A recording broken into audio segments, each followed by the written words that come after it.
কি জীবন নিয়ে আলোচনা করছি। কেন নবী মক্কা ছেড়ে মদিনায় চলে গেছে, ওয়াজ বুঝতেছেন তো ইনশাআল্লাহ? আমার নবী, আপনার নবী বলে, আবু বকর চতুর্দিকে কাফের। ঠিক আছে, তুমি যেহেতু মানতেছ না, আগামীকাল জুমার পরে তোমাদের সঙ্গে আমার কথা হবে। সংখ্যায় কি 100 জন না 40 জন?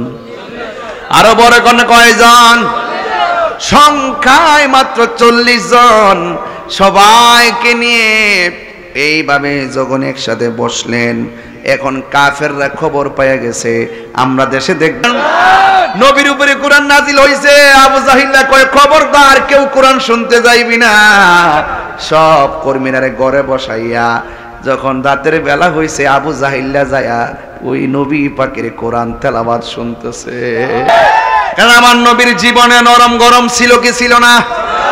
আমার নবী কখনো ঘেরা গুহা, আবার কখনো বদরের প্রান্তরে, কথা বলেন ঠিক কিনা?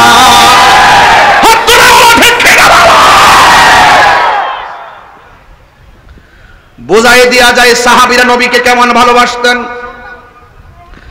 আল্লাহর হাবিব ঘোষণা করছে আগামী শুক্রবারে আল্লাহর নামটা ওপেন করার জন্য সিদ্ধান্ত নেবেন। কিন্তু দেখা গেল সাহাবায়ে কেরাম সেই মজলিসে যাওয়ার আগে কাফেররা যায় চতুর্পাশে বের করে দাঁড়ায় গেছে। ওই যে এই যে ওই খবর হয়ে গেছে, এখন চতুর্দিকে কাফেররা পাথর নিয়ে বসে আছে, পাথর নিয়ে বসে আছে। আর এই দিক দিয়ে তখন আল্লাহর হাবিব তখন ডাক দিয়ে বলে, এ আবু বকর, তোমরা যারা এখানে ইসলামকে প্রচার করার জন্য ওপেন হতে চেয়েছো, এই মুহূর্তে যদি ইসলামের জন্য জীবন দিতে হয়, চতুর্দিকে কাফের পাথর নিয়ে আসে না নাই? সবাই দাঁড়াই দিচ্ছে, কিন্তু সিদ্দিক আকবর ভয় পায় না। এই জন্য আমরাও ভয় পাই না, কথা কোন ঠিক কিনা? এবার আল্লাহর হাবিব বলেন, এ আবু বকর, তোমাদের মধ্যে কেউ যদি হককে প্রচার করতে যায় জীবন দেওয়ার প্রশ্ন আসে, তোমাদের মধ্যে কে প্রথম জীবন দিবে? ওই মজলিসের ভিতরে কে দিবে মানি নয়, ডাইরেক্ট যেই লোকটা দাঁড়ায় গেছে তার নাম হলো হযরতে আবু বকর, নবীর প্রিয় সাহাবী হযরত আবু বকর সিদ্দিক, নবীর প্রিয়, বলেন না, কি ভালোবেসে শুইল পাশে, ভালো আল্লাহ এ যাইয়া দেখো মদিনা মদিনা। সবাই পারে মাশাআল্লাহ, না বলো মদিনা মদিনা আসে গো। দোয়া করবেন আল্লাহ যেন হুজুরকে অনেক খায়া দান করে, বলুন আমিন। যুবক ভাইরা আমার, সিদ্দিক আকবর লাফ দিয়া দাঁড়ায় গেছে। ডাইনে কাফের, বামে কাফের, সামনে কাফের, কে আছে ভাবে নাই যে আল্লাহরে সবচাইতে বেশি ভালোবাসে, নবীরে ভালোবাসে, পৃথিবীর কোনো কিছু সে ভয় করে না। যেই মাত্র সিদ্দিক আকবর দাঁড়ায় গেছে, ওই মুহূর্তে কাফেররা পাথর মেরে মেরে সিদ্দিক আকবরকে মাটিতে শোয়া ফলাইছে। আল্লাহু আকবার কোন কেন? আর বাকি সাহাবীরা রাসূলকে ধরে বাড়িতে নিয়ে গেছেন, আর সিদ্দিক আকবরকে দরাদরি করে তার বাড়িতে নিয়ে গেছে। ওই বাড়িতে নেওয়ার পরে তার মা দেখতেছে সিদ্দিক আকবরের কপালের মধ্যে রক্ত। জোরে কোন আল্লাহু আকবার। কপালের মধ্যে রক্ত, আর মায়ের শরীর আঁচল দিয়া রক্তগুলা মুছে দিতেছে। নবীর চোখের সামনে এত বড় একজন সাহাবী রক্তাক্ত হয়েছে, আমার নবী হাকিকত জানে কি জানে না? এই জন্য সিদ্দিক আকবর মারা যাওয়ার পরে রাসূলের রওজা মুবারকের পাশে যায় বলছিল, ইয়া রাসূলুল্লাহ, সিদ্দিক আকবরকে আপনার পাশে শোয়াইতে চাই। রওজার ভিতর থেকে আমার নবী ডাক দিয়া বলছে, এ সাহাবীরা, বন্ধু বন্ধুর পাশে শুইবে, অনুমতির কোনো প্রয়োজন লাগবে না। আল্লাহু আকবার বলেন না কেন? হে আমার আশিকিন, জাকিরিন, মুহিবিন, বাবাজিরা রে, কি দিয়ে আওয়াজ বুঝাইতাম। এবার সিদ্দিক আকবর রক্তাক্ত অবস্থায় ঘরের ভিতরে। আর মা মনে করতেছেন মনে হয় আবু বকর মারা গেছে। কাফেররা আবার মৃত্যুটা নিশ্চিত করার জন্য বাড়িতে গেছে, যাইয়া দেখে সিদ্দিক আকবর লাশের মতো পড়ে আছে, মনে হয় যেন মেরেই ফেলেছে। একটু পরে সিদ্দিক আকবর আম্মা বলেন, আমি দেখতেছি আমার ছেলে ওই একটু যখন হুঁশ ফিরে আসছে তার ঠোঁটটা লড়তেছে। তার ঠোঁটটা যখন লড়তেছে তখন আমি জিজ্ঞাসলাম, বাবা তোমার শরীরটা এখন কেমন? এবার আবু বকর বলে, মা আমার জিগায়ও না আমার শরীরটা কেমন, আগে বলো না আমার রাহমাতুল লিল আলামিন কেমন আছে। আগে বলো না রাহমাতুল লিল আলামিন কেমন আছে গো মা। হায়রে হায়রে হায়রে, আমি দেখতেছি শাহপুরের পোলা পাইনো যদি নবীর আমলে থাকতো তাইলে কাফেররা নবীরে পাথর মারতো, সিদ্দিক আকবর বরাবর পাথর মারতো। শাহপুরের পোলাপানগুলো যদি সেই দিন মক্কায় থাকতো শাহপুরের পোলাপানদের মাথাটা পাথরে বরাবর পাইতা দিত, নবীর বদনে পাথর লাগতে দিত না। তিনবার বলে ইয়া রাসূলুল্লাহ।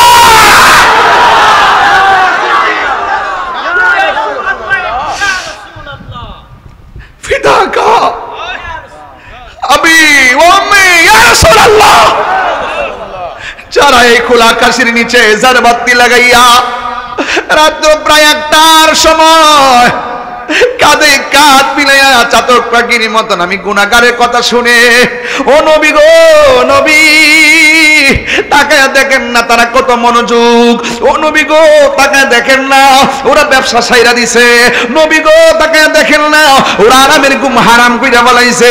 ইয়া রাসূলুল্লাহ এরা অনেকে আপনার সবুজ গম্বুজটা দেখতে চাই, মিন্দ্রিয়াজিল জান্নাতে যাইয়া নামাজ পড়তে চাই। জিগাইলাম যাইতে চাও কিন্তু যাও না কেন? অনেক আশিকে চোখের পানি ফালায়া কয়, তাহিরি হুজুর কেমনে যাইতাম, পাসপোর্ট নাই, কেমনে যাইতাম ভিসা নাই, কেমনে যাইতাম আমার বিমান ভাড়া নাই। এবার পাগলা কয় কেমনে যাবো, যাইতে টাকা আসতে টাকা লাগে। আরে আমি কইয়া দিয়া যাই পাগলা, তোর মন আছে কিন্তু তোর টাকা নাই, তোর মন আছে তোর ধন নাই, আপনার মন আছে কিন্তু ধন নাই। আপনি নবী নবী কইরা যান, আমি তাহিরি বইলা দিয়া যাই, হইতে পারে আপনি টাকা শূন্য, হইতে পারে আপনি জীর্ণ অথবা শীর্ণ, অথবা টাকা নাই অথবা পয়সা নাই, অথবা আপনার বাংলা বাড়ি, কিন্তু একটা কথা কইয়া দিয়া যায়, প্রতি বৃহস্পতিবার রাত্রে অথবা সোমবার রাত্রে নবীর উপরে দুরূদ পড়িয়া ডান কাতে ঘুমায়া যাইবেন, দেখবেন 40টা দিন পার হতে পারবে না। আল্লাহর হাবিব সশরীরে শাহপুরের ভাঙ্গা করে সশরীরে হাজির হইয়া যাইব।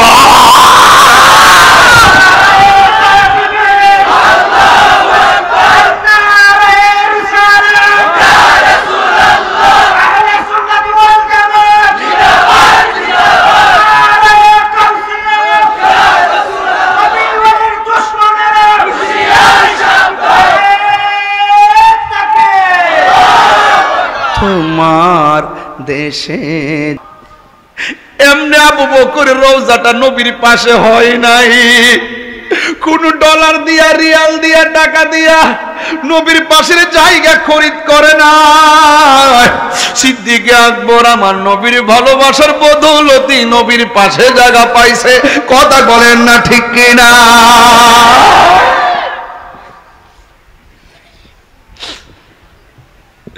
আবু বকর ডাক দিয়ে কয়, মা বলো না আমার নবী কেমন আছে।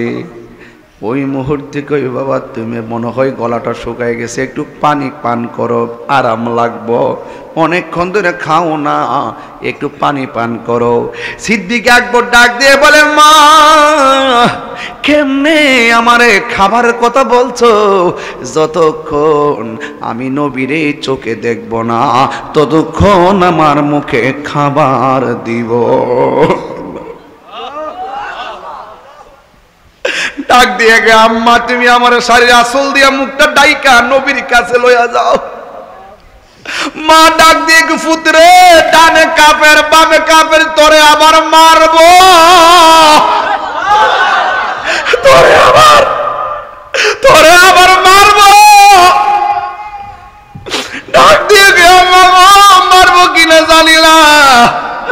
শাড়ির কাসুল দিয়ে আবার ডাইকে লইয়া যাও।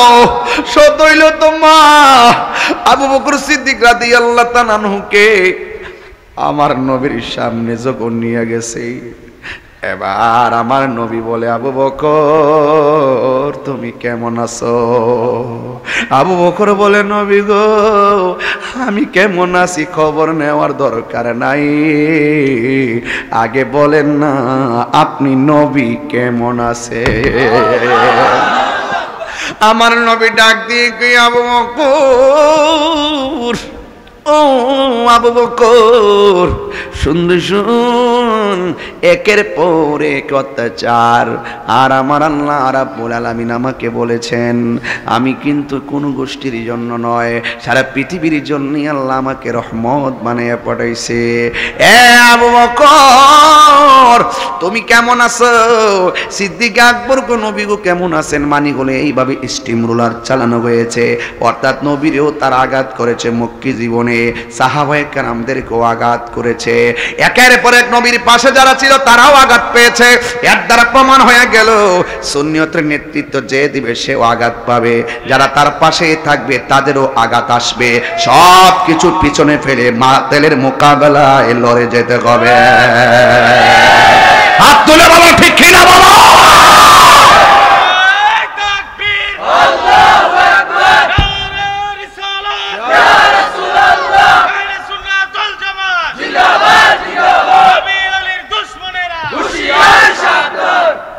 আল্লাহর হাবিবের আক্রমণের কথা যদি বলি, নবী যখন একের পর এক শুধুমাত্র দুঃখ দুঃখ,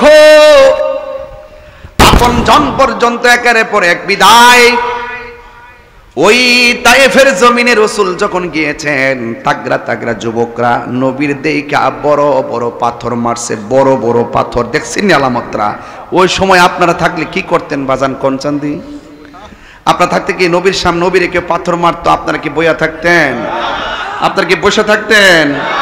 আরে এ আশেকের রাসূলের দল যুগে যুগে যুগে যুগে এই পরীক্ষা ছিল, এখনো আছে, কিয়ামত পর্যন্ত থাকবে। কথা বলেন ঠিক কিনা?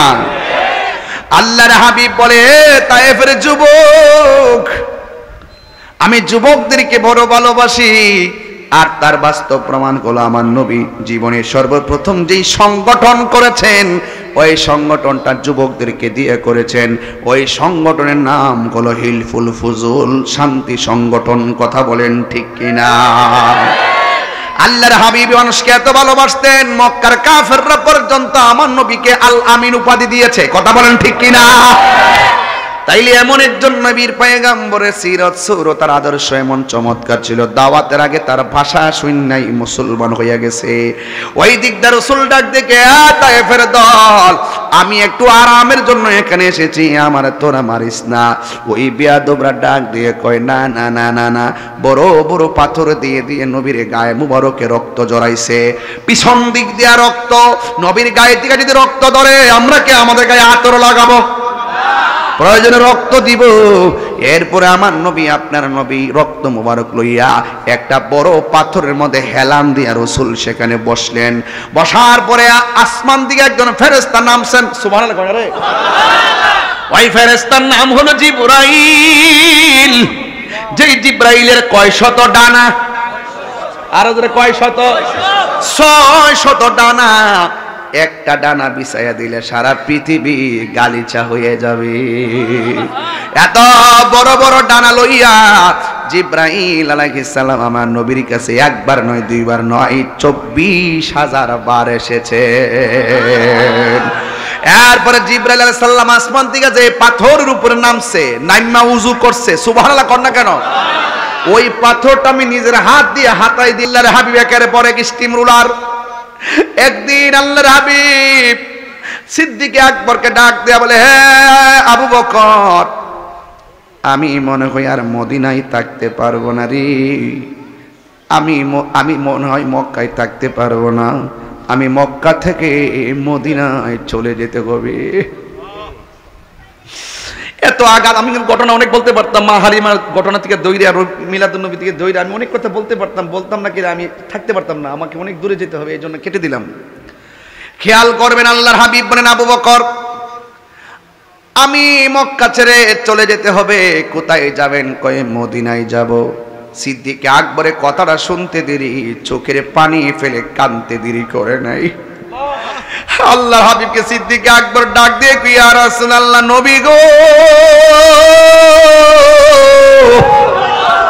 ও মায়ার নবী, কি বলতেছেন আপনি চলে যাবেন? আমার নবী বলে, আবু বকর তুমি কান্দো কেন? আবু বকর সিদ্দিক ডাক দিয়ে কি, নবী গো, আমি আবু বকর 7 দিন না খেলে পেটটা পিঠের সঙ্গে যদিও লেগে যেত, আপনি নবীর চেহারা মুবারক যখন আমি চোখে দেখতাম, আমার 7 দিনের ক্ষুধা দূর হয়ে যেত। উট খাইতে পারে না, দাঁড়ায়, পেটের ক্ষুধায় দাঁড়াইতে পারে না। আপনি নবী উটের উপরে বসলে উট একদম সতেজ হইয়া দাঁড়ায় যাইতো গো নবী। হালিমা বলছিল, নবী এমন নবী যে আমার দুম্বার মত, আমার কিসের মধ্যে,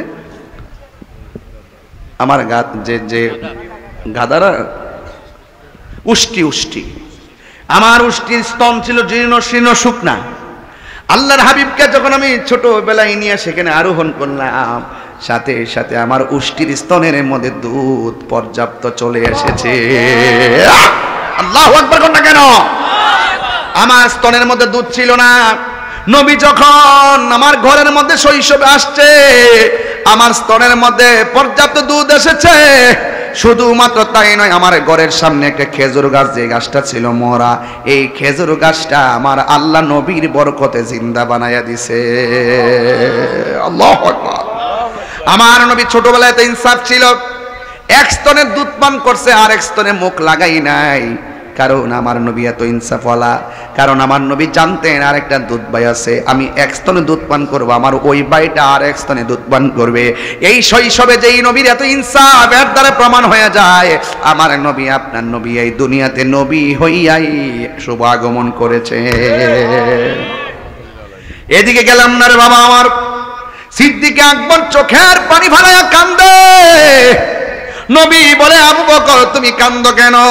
আবু বকর বলে, নবী একটা নজর যার না দেখলে আমি থাকতে পারি না, যার পিছনে নামাজ না পড়লে আমি কোনো কিছু থাকতে পারি না, যার পিছনে দাঁড়ায় নামাজ না পড়লে থাকতে পারি না। ও নবী গো, যার চেহারা দেখলে আমার ক্ষুধা দূর হয়ে যায়, ওই নবীর সারা মক্কায় আমার অন্ধকার। আবু বকর, নবী ডাক দিয়ে বলে, আবু বকর কান্দো না। সিদ্দিক আকবর বলে, নবী গো কান্না বন্ধ করলাম, কিন্তু আপনি কি নিজের ইচ্ছায় যাচ্ছেন নাকি আল্লাহ বলেছে? আবু বকর সিদ্দিককে নবী ডাক দিয়ে বলে, আবু বকর আমি নিজের ইচ্ছায় যাচ্ছি না, এই কাফেরদের জ্বালা যন্ত্রণা, আর আমার আল্লাহ রাব্বুল আলামিন আমাকে নির্দেশ করেছেন মক্কা ছেড়ে মদিনায় চলে যাওয়ার জন্য। আপনারা জবান খুলে বলে, নির্দেশ কার? আরো বড় করে, নির্দেশ কার? আল্লাহ করে বলে, নবী গো আল্লাহর কথা ছাড়া তো কথা বলেন না, তাইলে চলে যাবেন, তবে আমি কেমনে থাকবো? আবু বকর তো নবীর সুখের সাথী, আবু বকর সিদ্দিক আমার নবীর দুঃখের সাথী। আমার নবী ডাক দিয়ে কি, আবু বকর টেনশন করো না, আমি নবী যেদিন মক্কা ছেড়ে যাব, তুমি আবু বকরকে আমি সাথে নিয়ে যাব। আর জোরে কোন আল্লাহু আকবার কোন কেন? সিদ্দিক আকবর কি খুশি না বেজার? কিন্তু কোন দিন যাবে, কোন রাতে যাবে আমার নবী বলে নাই। একদিন আমার নবী ডাক দিয়ে, আলী আমি মদিনায় চলে যাইতেছি, তোমার সঙ্গে আমার দেখা হবে মদিনায়, তুমি আমার বিছানার মধ্যে থাকো। নবী রাত্রে বের হইয়া গেছে, হযরতে মৌলা আলী রাদিয়াল্লাহু তাআলা আনহু আমার নবীর বিছানার মধ্যে। সুবহানাল্লাহ কোন রে? আর কাফেররা আয়েশা দেখতেছে আবু বকর সিদ্দিক, মৌলা আলী গায়ের মধ্যে চাদরটা ঢাইকা ঘুমাইয়া রইছে, তলোয়ারের মাথা দিয়া বলতেছে, নবী কোথায়? কই নবী সামনে দিয়া বের হইছে। এখন হযরতে মৌলা আলীকে প্রশ্ন করি, আলী গো ওরা যদি আপনাকে নবী মনে কইরা মাইরা ফালাইতো আপনি কি করতেন? আবু বকর সিদ্দিক ডাক দিয়ে হযরতে মাওলা আলী ডাক দিয়া বলে তোমরা কি পাগল হইছো নাকি? কেমনে আমারে মারবো? আমার নবী যাওয়ার সময় বলে গেছে আমার নবীর সঙ্গে দেখা হবে মদিনায়, নবীর সঙ্গে দেখা হওয়ার আগে আমারে কেউ মারতে পারবে না, এটাই হলো আমার ঈমান। আরো জোরে কোন আল্লাহু আকবার কোন কেন? এই মাওলা আলী রাদিয়াল্লাহু তাআলা নবীর বিছানায় ওই দিক দিয়ে আমার নবী রাতের বেলা সিদ্দিক আকবরের বাড়িতে যাইয়া ফাকরা আল বাব দরজার মধ্যে টুকা দিছে। দিতে দেরি আবু বকর সিদ্দিক লাব্বাইক ইয়া রাসূলুল্লাহ বলে নবীর সামনে দরজাটা খুলে দিয়েছে। আমার নবী বলে আবু বকর, আল্লাহু আকবার জোরে হবে, আবু বকর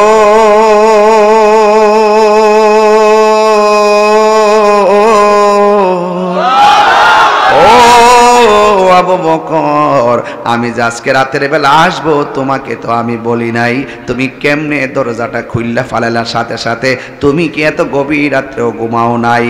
আল্লাহর হাবিবকে সিদ্দিক আকবর বলে নবী গো, যেই দিন থেকে বলছেন আপনি আমাকে নিয়ে যাবেন আমি ঘরের মধ্যে দিনেও ঘুমাই নাই রাতেও ঘুমাই নাই। যদি আপনি দরজায় এসে একটা ডাকের বেশি আমাকে দুইটা ডাক দিতে হয়, আপনি নবী কষ্ট পাবেন, আপনি নবী কষ্ট পেলে আমার আল্লাহ কষ্ট পাবে, আল্লাহ কষ্ট পেলে আমি আবু বকর গিরি বরবাদ হয়ে যাবে। ইয়া রাসূলুল্লাহ আপনার ডাকের অপেক্ষার জন্য আমি বিছানার মধ্যে পিঠ লাগাই নাই। জুরে জুরে কি আল্লাহু আকবার বলা যাবে না?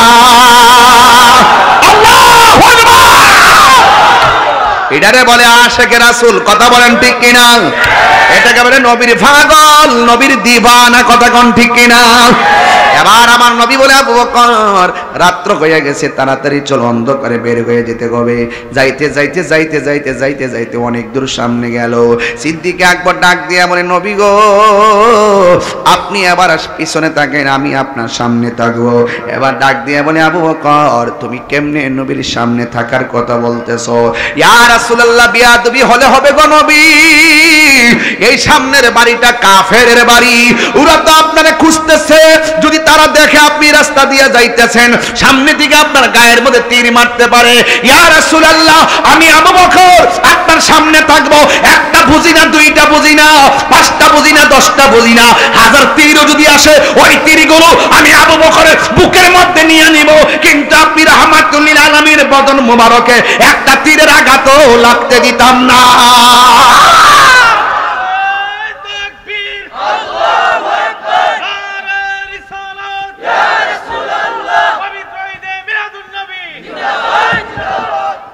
আল্লাহু আকবার বলেন, আর যখন আল্লাহু আকবার। এমন পাগল আমরা হওয়ার দরকার আছে না নাই? এবার নবী আমার যাইতে যাইতে যাইতে যাইতে একটা গুহার ভিতরে যায় ঢুকছে। গুহার ভিতরে দিন হয়ে গেছে, একটু রেস্ট নিতেছে গুহার ভিতরে। যে গুহাটার ভিতরে নবী গেছে ওই গুহাটা বাজান আমি দেখে আসছি। জোরে জোরে কি সুবহানাল্লাহ বলা যাবে না? বন্ধুরা রে আমার, ও যুবকের দল, আল্লাহর হাবিব সাল্লাল্লাহু আলাইহি ওয়াসাল্লাম গুহার ভিতরে যখন ঢুকলো, ঢুকার পরে আল্লাহর হাবিব ওই গুহার ভিতরে ঢুকার পর আল্লাহর হাবিব বলে আবু বকর আমি একটু ঘুমার রেস্ট নিব। সিদ্দিক আকবরের উরুটারে আমার নবী বালিশ বানাইয়া দিছে। সিদ্দিক আকবর উরু মুবারকটা বালিশ বানায়া আল্লাহর হাবিব এইভাবে মাথা মুবারকটা রাখছে। আর আবু বকর সিদ্দিক রাদিয়াল্লাহু তাআলা আনহু তাকায় দেখতেছে এই গুহার ভিতরে অনেকগুলা গর্ত আছে, প্রত্যেকটা গর্তের মধ্যে সাপ আছে, এই সাপগুলো যেন দংশন করে ফেলবে। সিদ্দিক আকবর অনেকগুলা গর্ত নিজের কাপড়টা ছিঁড়া ছিঁড়া ওই গর্তগুলা বন্ধ করলো। আর একটা গর্ত অতিরিক্ত হয়ে গেল, এই গর্তটা বন্ধ করার মতো কোনো কাপড় নাই। সিদ্দিক আকবর ওই গর্তটাকে নিজের পা দিয়া বন্ধ করে দিছে। যেই মাত্র পা দিয়া বন্ধ করেছে রে বাবা, ওই আবু বকর সিদ্দিকের পায়ের ভিতরে সাপটা দংশন করেছে। এই ব্যথা অস্থির হয়ে গেছে, পায়ে থেকে হাঁটু, হাঁটু দিকে কোমর, কোমর থেকে সারা শরীর পর্যন্ত ব্যথা ছায়া গেছে। এরপরও এই ব্যথা লইয়া আমার নবীরে ডাক দেই নাই।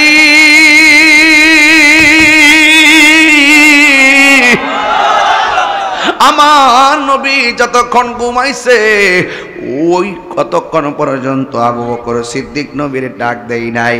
আল্লাহর হাবিব কিছুক্ষণ পরে ঘুম ভাঙছে কেমনে? সিদ্দিক আকবরের চোখের পানি রাসূল পাকের গাল মোবারকের মধ্যে পড়েছে। নবী ডাক দিয়ে বলে, আবু বকর, ও আবু বকর, তুমি দিগো চেহারা চোখের পানি ফালায় ফালায় কাঁদতেছো, তোমার চেহারাটা দিয়ে কেমন কেমন দেখা যায়। ইয়া রাসূলুল্লাহ, নবী গো আপনি ঘুমাইছেন, অনেকগুলা ছিদ্র আমি কাপড় দিয়ে বন্ধ করছি, একটা ছিদ্র অতিরিক্ত হয়ে গেছিল, ওই ছিদ্রটা আমি পা দিয়া বন্ধ করছি। ওই ছিদ্রের মধ্যে একটা সাপ ছিল, এই সাপটা আমার পায়ের মধ্যে দংশন করেছে। আমার নবী বলে, আবু বকরে তোমার কোন জায়গার ভিতরে সাপে দংশন করেছে? এবার ডাক দিয়া বলে, আবু বকর পায়ের আঙ্গুলটা দেয়। এবার পায়ের আঙ্গুলটা দিল। দেওয়ার পরে আমার নবী, কেন আমি তাহিরি নবী নবী করি, কেন হবিগঞ্জের মানুষ নবী নবী করে, কেন নোয়াপাড়া ভেঙ্গা ডোবার মানুষ নবী নবী করে, কেন শাহপুরের মানুষ নবী নবী করে, কেন মাধবপুরের মানুষ নবী নবী করে?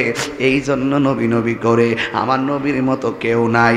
সবসে আউলা ওয়ালা হামারা নবী, সবসে বালা ওয়ালা হামারা नबी, आसमान नहीं पर सब नबी रह गए, अर्श आज़म पे पहुंचा हमारा नबी, मुल्क कौनैन में अंबिया ताजदारू का आका हमारा नबी। क्या खबर कितने तारे कीले चुप गए, पर न डूबे न डूबा हमारा नबी।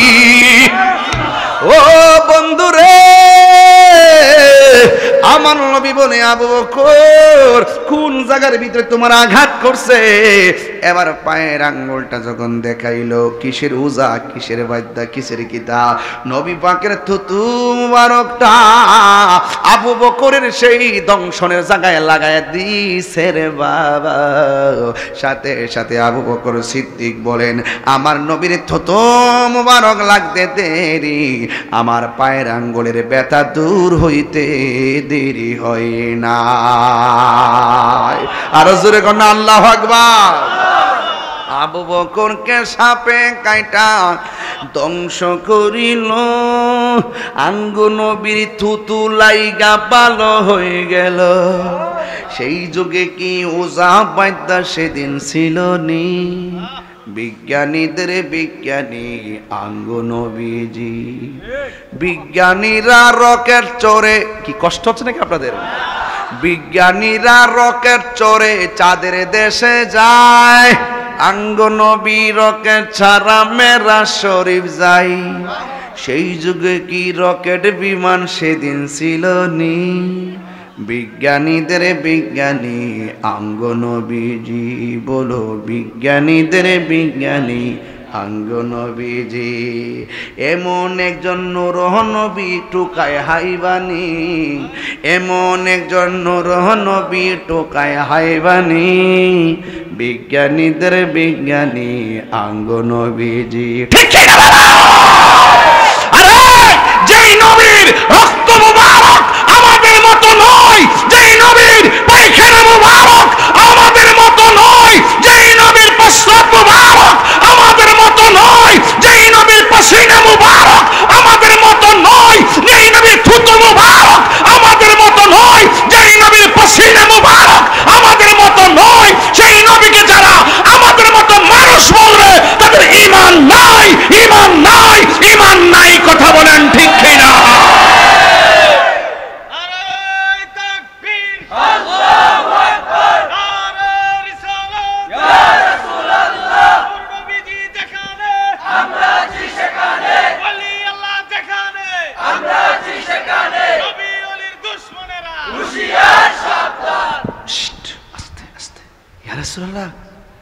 ওই যে দেখেন কাফেররা আসতেছে আমরার দিকে, সুবহানাল্লাহ লাগবে না? কাফেররা নবীর খুঁজতেছে না, ঠিক আছে, কাফেররা আসতেছে। আমার নবী, ইয়া আবু বকর লা তাহসান ইন্নাল্লাহা মা'না, সুবহানাল্লাহ। এই ছেলে, এই ছেলে, এই কি ভদ্রতা নাকি এটা? নবীর আলোচনা করতেছি, উম্মত কেমনে উঠে যায়। আমাকে তো মনে হচ্ছে বুঝি না, ক্যানভাস করছি না তো, কিচ্ছা কাহিনীকে বলতেছি নাকি আবার? আমাকে তো কিচ্ছা কাহিনী মনে হচ্ছে। আমি আকীদা নিয়ে আলোচনা করছি এবং বাস্তব। আস্তে, ইয়া রাসূলুল্লাহ, ওই যে আসতেছে, আমার রাসূল বলছে, ইয়া আবু বকর লা তাহসান ইন্নাল্লাহা মা'ানা। হে আবু বকর, টেনশন করো না, চিন্তা করো না, আমাদের সাথে কে আছে? সিদ্দিক একবার কই লাগছে, রসুল মাই বলে নাই, মা না বলেছে। সুবহানাল্লাহ বলেন না কেন?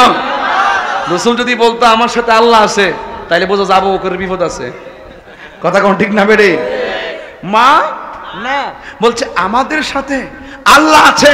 সিদ্দিক আকবর আর বুঝে ভালাইছে, আসুক না যত বাধা, আসতেই পারে, আমি আবু বকরের কিছু হবে না, কারণ আমি আবু বকর রাসূলের সাথে আছি, আমাকে তারা কিছু করতে পারবে না। সিদ্দিক আকবর বলেন, আমি দেখলাম কাফেররা আসতেছে একদম কাছে। টিকটিকি আছে না, আরেকটা প্রাণী আছে, নামটা জানি না আমি, টিকটিকি দিয়ে বলি, কি জানেন, খাকলাস না কি যেন একটা আছে, রক্তচোষা। এখানে নবী আছে। আর হুট করিয়া মাকড়সা টের পাইছে, পায়া যায় মুখটার ভিতরে জাল বাইন্দা দিছে। একটা কো নিশ্চিত এটার ভিতরে আছে, আর একটা কো তুই কিতা বেহুব রে, মানুষ ঢুকলে কিতা ভিতরে মুখের মধ্যে জাল তাই রে, জানেন থেকে আরো বড় করে কন্যা সুবহান। রক্ষা করার মালিক কে? আর যে রক্ষা করার মালিক কে? ওয়া হুয়াল গফুরুল ওয়াদুদ যুল আরশিল মাজিদ।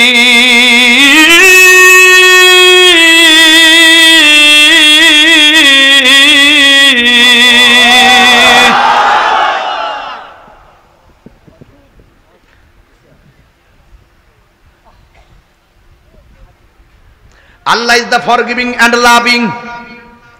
আল্লাহ ক্ষমাশীল, আল্লাহ প্রেমময়। যিনি প্রেমময় তিনি আরশের অধিপতি। জোরে করুন সুবহানাল্লাহ। এবার আবু বকর বলেন, কাফেররা তালাশ করতেছে, জাল দিকে ভাগ্যে গেছে। আল্লাহু আকবার কয় না রে? আর সিদ্দিক আকবর বলেন, আমি নবীর শান কি বলবো, একমাত্র একটা দরজা সামনে দিয়া, এই দরজাটার ভিতরে মাকড়সা জাল বানায় রাখছে, এই রাস্তা ছাড়া আর কোনো রাস্তা নাই। আমি আবু বকর দেখলাম, কাফেররা যখন দরজার সামনে আইছে, আমার আল্লাহ বিনা রাস্তা, যে পিছন দিক দিয়ে রাস্তা নাই, আমার আল্লাহ নবীর জন্য সুন্দর একটা গায়েবী রাস্তা বানায়া দিছে। ওই দিক দিয়ে আমার নবী মদিনায় যাবে, মক্কার মানুষ নবীরে পাথর মারলো, আর ওই দিক দিয়ে মদিনার মানুষে আমার নবীরে ফুলের মালা দেওয়ার জন্য রেডি হয়ে গেছে। আর জোরে কোনা সুবহানাল্লাহ।